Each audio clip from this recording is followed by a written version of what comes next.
প্রিয় ভিউয়ার, আসসালামু আলাইকুম ওয়া রাহমাতুল্লাহি ওয়া বারাকাতুহু।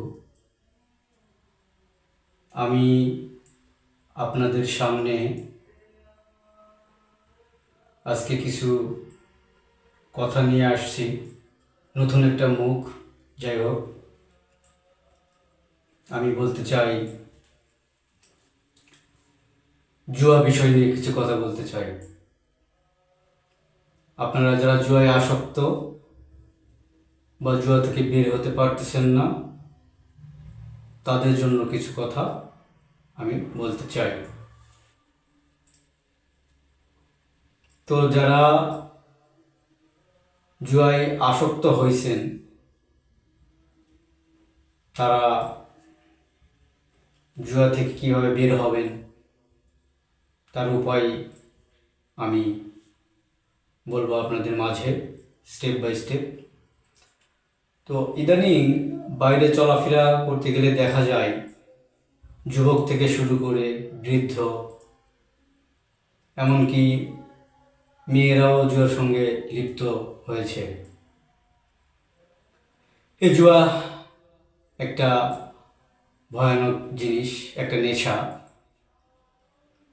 তো এই জুয়া এমন সিস্টেমে তৈরি করা হয়েছে, এমন অনুপাতে তৈরি করা হয়েছে, আপনারা মনে রাখবেন, এর অনুপাত হচ্ছে, এটার একটা অনুপাত আছে, অনুপাতটা হচ্ছে 9:1।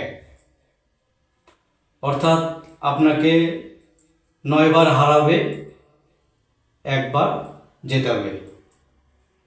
তো আপনি 9বার হারছেন, এই কথা আপনার মনে থাকবে না যদি একবার জিতেন। তো যখন আপনারা ডিপোজিট করতেছেন তখন আপনারা কিন্তু হিসাব রাখেন না যে কত টাকা ডিপোজিট করছেন। বাট আপনি যখন একবার জিতছেন, সে ধরেন 10,000 টাকা জিতছেন, কিন্তু আপনার ডিপোজিট হয়ে আছে 20 থেকে 25,000 টাকা, এটা হিসাব আপনার কাছে নাই। বা আপনি টাকা যে 10,000 টাকা জিতছেন, এই হিসাবটা আপনার কাছে আছে। তো আপনি জিতার পরে আপনার টাকাটা যদি আপনি লক্ষ্যবস্তু যদি ভালো থাকতো বা ভালো রাখতে দেয়, যেমন আপনি জিতছেন, এই টাকা দিয়ে আপনি একটা কিছু কিনেন, স্বর্ণের কিছু একটা কিনছেন বা বউ বাচ্চার জন্য একটা কিছু কিনছেন, তা কিন্তু করেন না। কি করেন আপনারা? বন্ধু বান্ধব নিয়ে খাওয়া দাওয়া মস্তি দিয়ে শেষ করেন। তো জুয়া এই সফটওয়্যারটাই তৈরি হয়েছে মানুষকে ধোঁকা দেওয়া।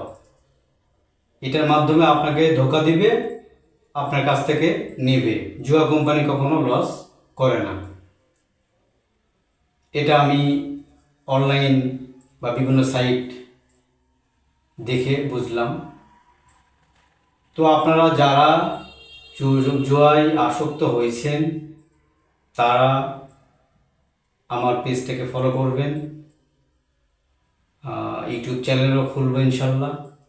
সেইটাতে কিভাবে আপনি আপনার উন্নতি বা এই নেশা থেকে বিরত থাকতে পারেন, সেই বিষয় নিয়ে নেক্সট ডে আলোচনা করব। আজকের জন্য এইটুকুই। ভালো থাকবেন। আসসালামু আলাইকুম ওয়া রাহমাতুল্লাহি ওয়া বারাকাতুহু।